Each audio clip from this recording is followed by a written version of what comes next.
आज हम लोग देखेंगे रेक्टेंगुलर कोऑर्डिनेट सिस्टम और कार्टेशियन कोऑर्डिनेट सिस्टम। ठीक है, ये क्या होता है कोऑर्डिनेट सिस्टम, आप लोग इस चीज से फैमिलियर होंगे, है ना। ये एक्स एक्सिस है, ये वाई एक्सिस है और ये जेड एक्सिस है। ठीक है, अब तीन वेरिएबल्स होते हैं उसमें, ठीक है, और एक्स वाई और जेड। तो इसमें अगर आप देखेंगे तो ये वेरिएबल जो एक्स वाई जेड का वैल्यू है, इसका रेंज क्या होता है, रेंज ऑफ वेरिएबल्स। वेरिएबल्स कौन कौन है, एक्स वाई एंड जेड, और रेंज ऑफ वेरिएबल्स क्या है ये देखना है ना। रेंज ऑफ वेरिएबल्स क्या है, ठीक है। तो रेंज ऑफ वेरिएबल्स है, एक्स का वैल्यू कहां से कहां तक हो सकता है, माइनस इंफिनिटी से प्लस इंफिनिटी तक एक्स का हो सकता है। वाई का भी माइनस इंफिनिटी से प्लस इंफिनिटी तक हो सकता है, ठीक है। और जेड का भी माइनस इंफिनिटी से प्लस इंफिनिटी तक हो सकता है। ये है वेरिएबल का रेंज, है ना। अब इसमें बहुत इंपॉर्टेंट चीज है समझने वाला, वो ये है कि लेट अस सपोज एक यहां पर कोई पॉइंट पी है, कोई पॉइंट पी है, ठीक है। यहां पर इसका एक position vector late us suppose है ना। ये ओरिजिन है ओ और ये पी। हमको इस पॉइंट को दिखाना है, तो हम कैसे दिखा सकते हैं, है ना। तो इसके लिए हम लोग क्या करते हैं, है ना, यहां से आप एक परपेंडिकुलर डालिए इस पर एक्स वाई प्लेन पर, है ना। तो एक्स वाई प्लेन पर आपने परपेंडिकुलर डाल दिया, ठीक है। और यहां से आप ऐसे, ठीक है। इसमें या इसको थोड़ा सा हम लोग ऐसे देखें, परपेंडिकुलर डाल दिया आपने और इसको यहां से ऐसे इसके y के पैरेलल लीजिए और इसको यहां पर x के पैरेलल लीजिए ऐसे, ठीक है। अब ये जो वैल्यू हो गया ये किसके पैरेलल है, जेड के पैरेलल है। तो ये जो वैल्यू हो गया जेड, है ना।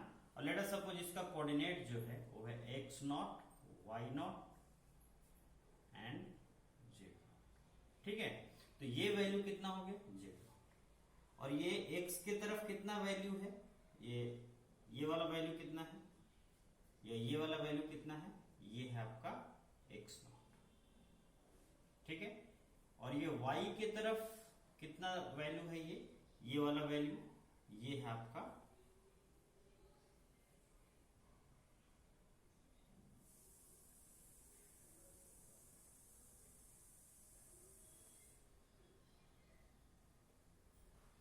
है ना, ये है y नॉट, ठीक है। अगर हम इस पोजीशन वेक्टर को दिखाना चाहते हैं ओपी को, तो कैसे दिखाएंगे, है ना। जब भी हम लोग वेक्टर फॉर्मेट में किस चीज को शो करना चाहते हैं, तो हम लोग को लेना पड़ता है यूनिट वेक्टर।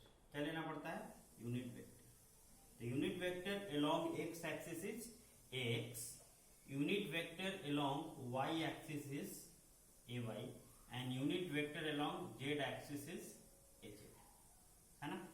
यूनिट वेक्टर क्या होता है, यूनिट वेक्टर ऐसा वेक्टर है जिसका मैग्नीट्यूड 1 होता है, जिसका मैग्नीट्यूड 1 होता है ना।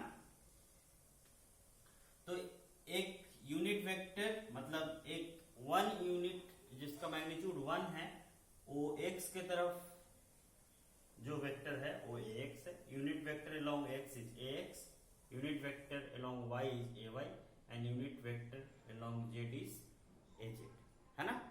तो इस तरह से हम लोग यहां पर दिखा सकते हैं, ठीक है। तो जब भी पोजीशन वेक्टर हम लोग का अगर कोऑर्डिनेट दिया हुआ हो और पोजीशन वेक्टर पूछता हो, है ना, ओपी, तो हम लोग आराम से लिख सकते हैं x not ax plus y not ay plus z not az, ही आसान चीज है ना। ऐसे हम लोग दिखा सकते हैं, ठीक है। अगर कोई थर्ड पर्सन है जो ये कहता है कि नहीं, इसको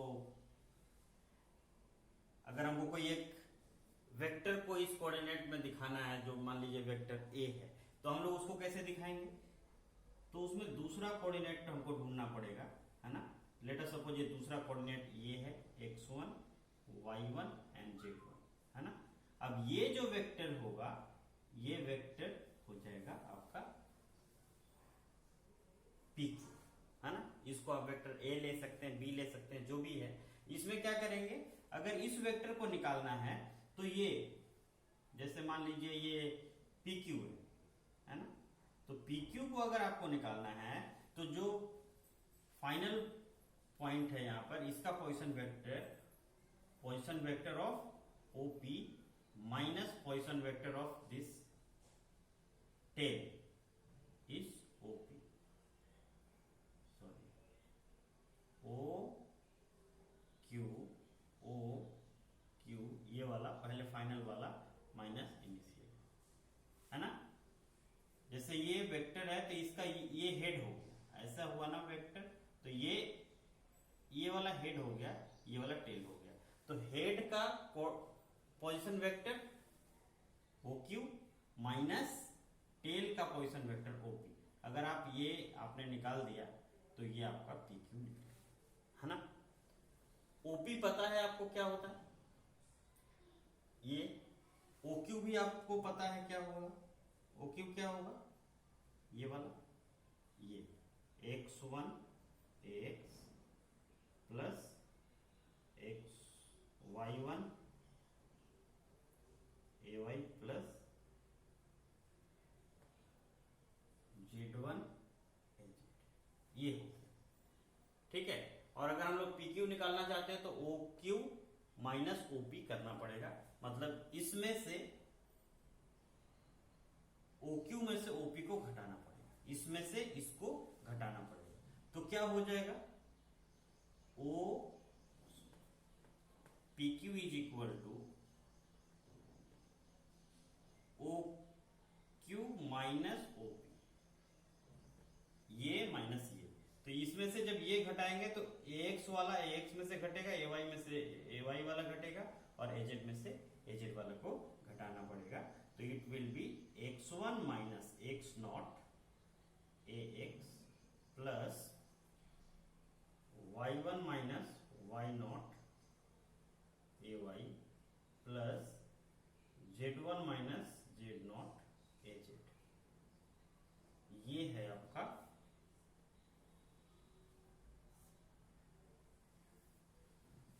है ना। इस तरह से किसी भी चीज को हम लोग दिखा सकते हैं, है ना। कहीं पर भी कोई भी वेक्टर हो, उसका तीन कंपोनेंट हो सकता है। वो एक हो सकता है अलोंग x, एक हो सकता है अलोंग y, और एक हो सकता है अलोंग z, है ना। तो इसके लिए भी हम लोग देख सकते हैं कि कोई भी वेक्टर है, लेट अस सपोज कोई वेक्टर a है ना।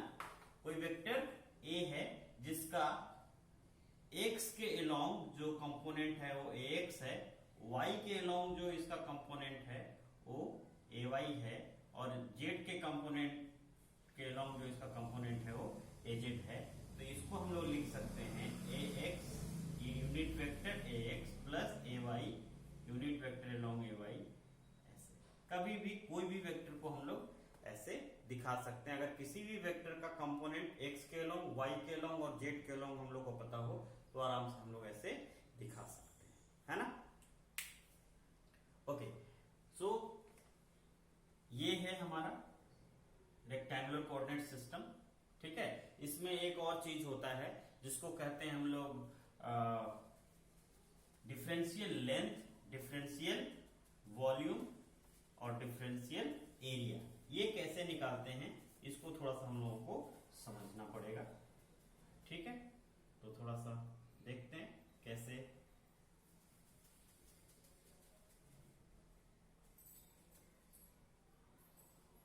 होगा ये, है ना। ये है x, ये है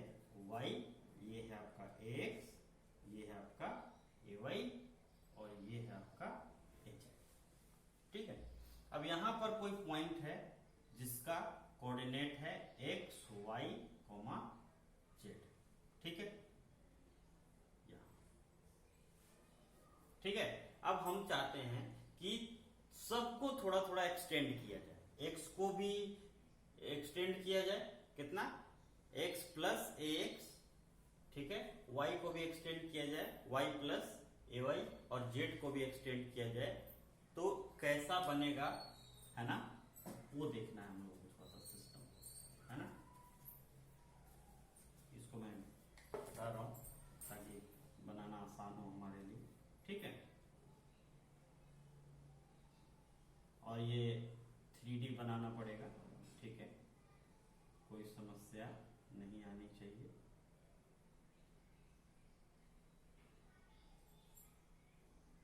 इस तरह से, ठीक है।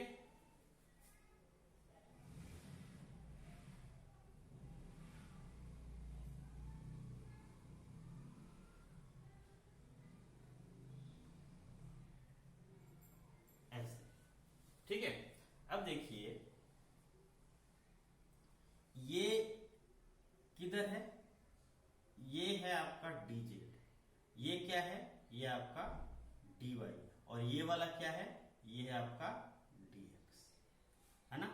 इसका कोऑर्डिनेट है x, y, z, इस पॉइंट का P का, तो यहां पर जो ये Q पॉइंट होगा उसका कोऑर्डिनेट क्या होगा, x plus d x, y plus d y, z plus d Z,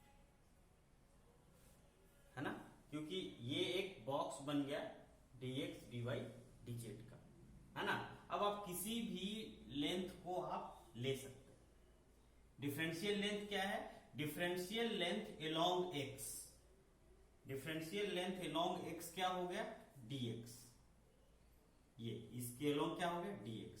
differential length along y is dy and differential length along dz is az। तो इनिशियल पॉइंट क्या था P, फाइनल पॉइंट क्या हो गया Q। तो इसका मतलब है कि यहां पर ये जो लाइन बनेगा, है ना, ये हो गया आपका डिफरेंशियल लेंथ dA, ठीक है। इसमें आपको तीनों कोऑर्डिनेट मिलेगा, इस पॉइंट से आप चल के इस पॉइंट तक जाइए, किसी भी रास्ते से जाइए, हम इस रास्ते से चलते हैं ऐसे, देखिए क्या होता है।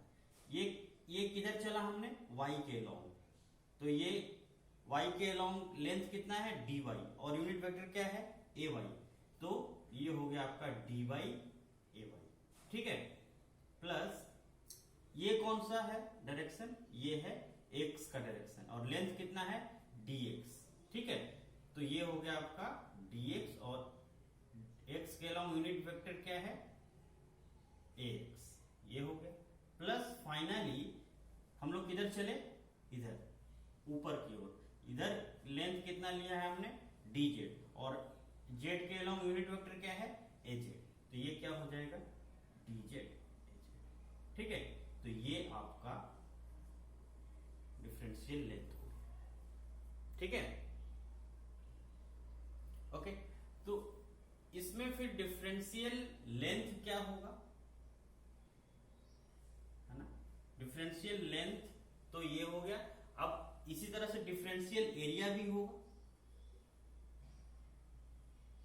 तो डिफरेंशियल एरिया क्या होगा इसमें, ये चूंकि अगर इसको थोड़ा सा हम अलग बनाए, यहां पर ऐसे देखें, ठीक है,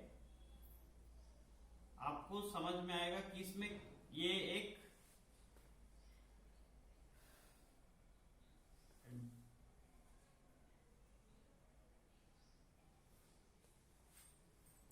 सिक्स फेसेस का एक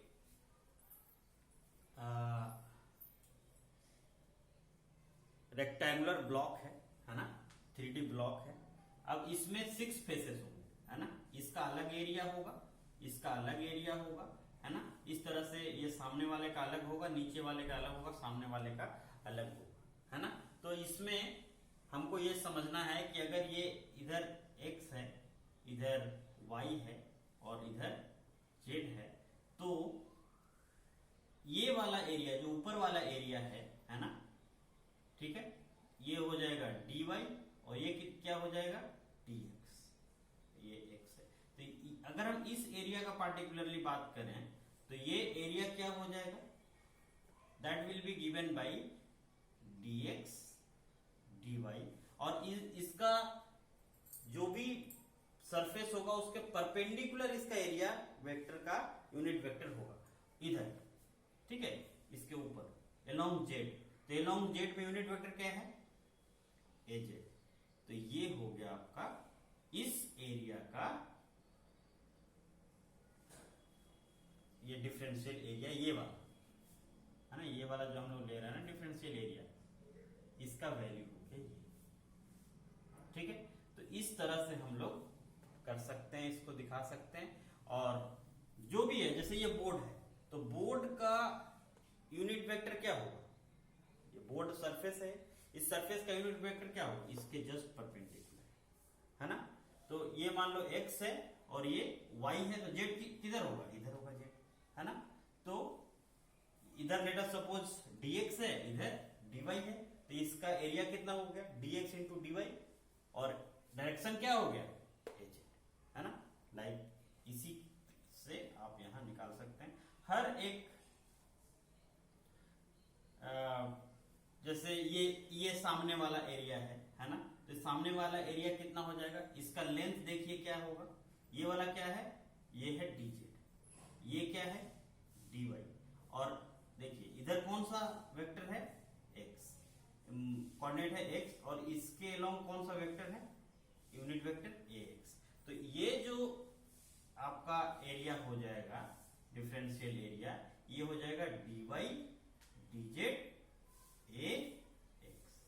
इस तरह से आप निकाल सकते हैं, कोई समस्या नहीं है। तो डिफरेंशियल एरिया को हम लोग ds से दिखाते हैं, और 6 अलग अलग एरिया होंगे जिसका डायरेक्शन होगा ax, ठीक है, यूनिट वेक्टर ax होता है, ax ay az minus ax minus ay minus az, है ना। तो इस तरह से, और फाइनली हम लोग एक लास्ट में देखेंगे डिफरेंशियल वॉल्यूम, डिफरेंशियल वॉल्यूम। तो ये तो बहुत आसान है, डिफरेंशियल वॉल्यूम के लिए आपको इसका वॉल्यूम निकालना है ना। तो ये क्यूबॉइड है, क्यूबॉइड का वॉल्यूम क्या होता है, एल बी इंटू एच, लंबाई गुना चौड़ाई गुना ऊंचाई। तो इसमें तीनों जो लेंथ्स हैं क्यूबॉइड का, वो है dx dy और dz। तो डिफरेंशियल वॉल्यूम को हम लोग दिखाते हैं dv से, that is dx dy and dz। तो ये हम लोगों ने देखा कि ये रेक्टेंगुलर या कार्टेशियन कोऑर्डिनेट सिस्टम में यूनिट वेक्टर्स क्या क्या होते हैं, है ना।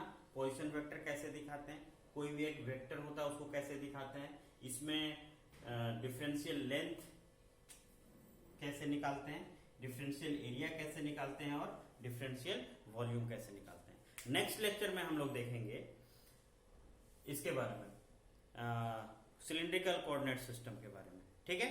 Thank you for watching.